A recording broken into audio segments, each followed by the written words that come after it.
I want to say now a quick word about what's happening in Israel. There's a lot of distress. As you know, my typical pattern here is to find the nub of the issue, the core thing we need to know for ourselves and for others, and that is this. There's a war on. So when one reads about 7 workers in the world kitchen being killed, it's a terrible thing. I've been a student of warfare since I was a child. I mean, I grew up in a neighborhood where all the parents, the fathers in particular, but some of the mothers, served in the Second World War. And I have been reading about the Second World War, both the European and the Pacific theaters. I'm going to guess it's 70 years old for 60 years. And one thing I've read over and over again is these horrible instances of what is called friendly fire, mistaken identity. And as I've thought about this, terrible mistakes being made at every level. I would say probably a fourth of American casualties in the Second World War were due to mistakes. From Roosevelt to the general officers and admirals, all the way down to small unit action. So I know that about warfare. If we go all the way to the European theater, the casualties that the Germans took and the Soviets took, the unimaginable losses by mistakes, I think just it's stunning when you start to study it. So I'm watching the world become transfixed by a horrible misidentification made by Israel, and clearly there was lapses in leadership and officers have been dismissed. But I know Israelis. They didn't go out to murder innocent people. And I want to compare this to how many Hamas leaders were dismissed because of mistakes made butchering Israelis, butchering innocent Israeli citizens. So when you think of a war where on one side, the actual policy of war is to butcher innocents, versus another side that's fighting an enemy that weaponizes civilians, and it's very difficult to tell the difference between them, that makes a mistake. And the world is fretting on this day after day after day as if this is one of those horrible things that has happened in modern history. Now, I'm distressed by it. I think it's, first of all, unfair. It just shows an incredible bias against Israel. It might be part of the growing anti-Semitism. I don't think we can pierce through it. But I want us to know something very, very basic in your heart. Israelis and the Israeli military are moral. Don't doubt it for a minute. I'm not saying there's not a rogue here or there, but that's not a case of this. When you know that, then you say, it's the violence and fog of war, and it's tragic, but it is not Israeli policy to murder innocents. It's the other side's policy to weaponize civilians, and therefore puts Israel in a terrible position. When they see a convoy going down the road, they don't know if it's Hamas moving weapons or civilians moving food. They don't know, and they made a terrible mistake. So whenever if a friend comes to you and says, what about this? You say, okay, let's just take a long step back. That we're fixated that 7 civilians died, but we've lost our fixation of the 700 civilians who were massacred on October 7th. So I want us all to keep this in perspective. Don't lose heart. Don't lose faith. I can't prognosticate how this is going to end. We all have our wishes that it ends in Israel and the world's favor and Haas's return. It's very complex, but I don't want us to lose heart when I think the press and the diplomatic corps around the world act as if some unspeakable tragedy has occurred and the October 7th is put out completely outside of people's consciousness. Okay, so I'm putting a sof pasuk, an end to my comment on Gaza tonight, and I want to get to my brief comments of Passover coming up.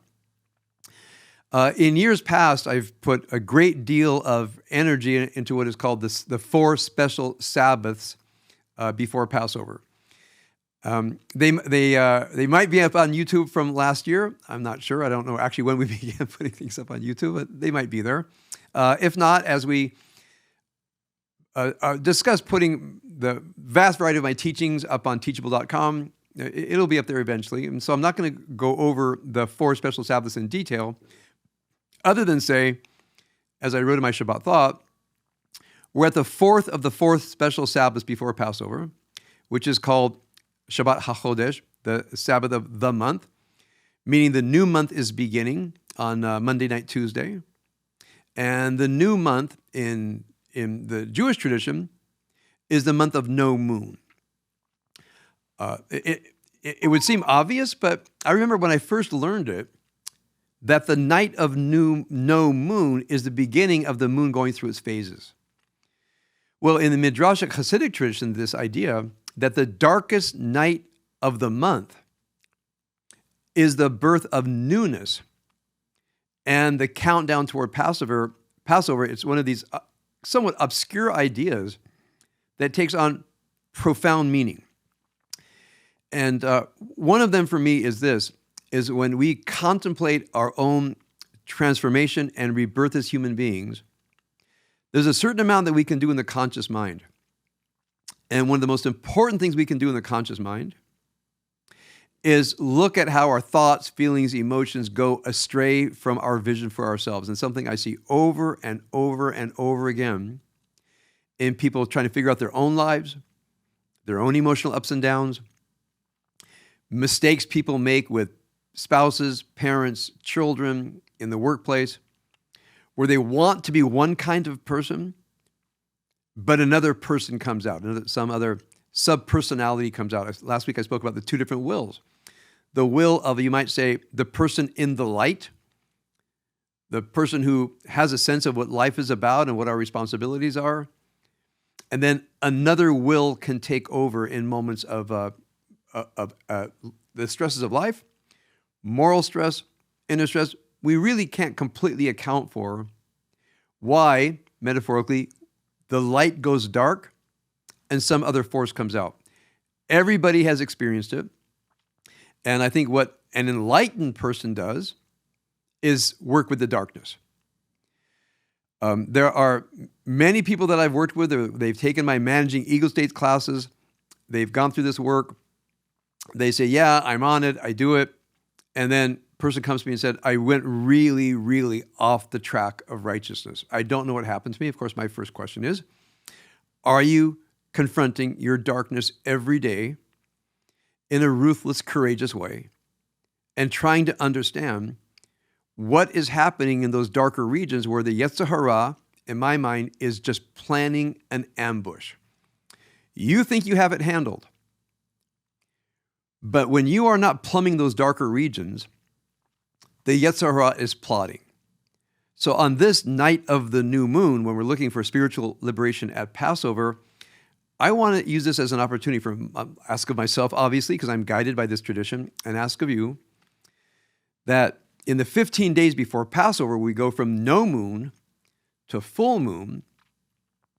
It's actually a life of encountering our own cloud of unknowing, the mystery of our own being, the darker forces inside of us.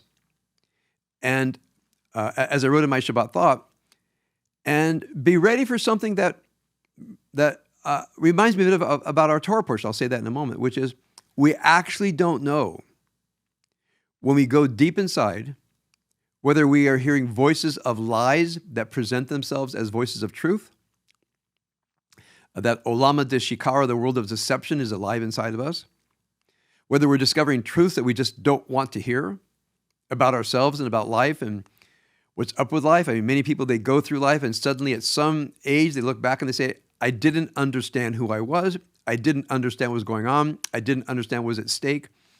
Now I do, and I wish I would have understood this younger. I hear this over and over again. How could I have possibly gained self-knowledge? And that's one reason we are so proactive about self-awareness and self-knowledge, so that as we go through life, we don't find ourselves surprising ourselves and regretting it later and saying, I don't know what overcame me. I don't know what was going on with me. Now I do. I wish I had known then. So, comment about our Torah portion. One thing about our Torah portion, in the death of Nadav and Avihu, go to the book of Leviticus chapter 10. It's a shocking, brief story that apparently two innocent appearing young men clearly do something that was not authorized, and a fire of God burns them up. And our tradition goes into a tizzy, truly, a beautiful, midrashic, aesthetically stunning, something of a tizzy. We have to explain this. But I think I want to pause by saying we can't explain it. Another way of saying it is we don't know what the author was doing. Always remember, the Bible is literature, not journalism. Somebody wrote this. And the question for me is, whoever wrote this, what did they have in mind? It's utterly shocking. So I think one thing the author wanted to do was shock us. And shock us with the idea that everything seemed to be going so well. The Mishkan was built, the blessing worked, fire came from God, accepted the blessing, and we say, well, this is a high point. Everything is going just as it's supposed to go, and somebody makes a little mistake, and something devastating, horrendous happens, and what the mind wants to do is make sense of what I'm going to call the senseless. I want to share with you again one of my favorite books of Midrash, something that is not in English, and I think I've never really met any Israelis or certainly any rabbis that know about this book. I stumbled upon an Israeli bookstore about 20 years ago. It's like a graphic novel. It's called Lichyot B'Tanakh, to live inside the Bible. But in the opening passages, it's cartoon, and God is a godfather. And God has a consigliere and advisors around him. And the God in this book is just unregulated and keeps doing things for no reason, just acting on being peevish and upset with somebody. And then the crew comes in and says, yeah, kind of overdid it there. And then the publicist comes in and says, okay, how are we going to spin this? So one of the themes of the book is, what are we going to do about God, with his counselors? So on this week's Torah portion, they say, what happened? The counselors say to God. And God says, I overreacted. They say, why'd you do it? He goes, I don't know. I don't know why I did it. He says, okay, we got to clean this up, though. We'll make up some story that they were drunk. And then you'll find a few passages later. So that's the cover-up in this little gem of a book. Now, do I believe that that's what the author had in mind? No. But it's such a fascinating idea that this idea that God was dysregulated, did something God's self didn't even understand, overreacted to something, and then his counselor said, let's do a cover-up. You know what? That kind of matches the text. And so one thing I love about this really acerbic commentary in the Bible, it opens my mind up to a whole other way to read the Bible. So what I want to share with you all as we go through this inner work of Passover, reading the Bible, one thing that's important as we go into the inner darkness is allow the imagination to run wild. That there are inner roads inside of us that we have never traversed. There are caves in the cavern system that we have not ever gone into. And this is the time on the week of no moon, the darkest week of the month, where we're supposed to go in and really explore the depths of intricacies of the inner life, eventually emerging into the light of the full moon of Passover, where there's a moment of liberation. So from main thing I'm claiming tonight, nothing radically new here, except when you do it, it's always new. You can't find the light until you've gone through the depths of your darkness. If you don't go through the depths of darkness, you are not an enlightened person. Any person who claims to be enlightened, who does not admit to the depths of their own darkness, the unruliness of their own Yetzer Hara, like the comic book commentary I have in this Torah portion, where you say, I don't know why I did it. I just overreacted. Somebody help me clean this mess up. I thought to myself, that's one of the wisest interpretations of the Torah portion that I've probably read at some point.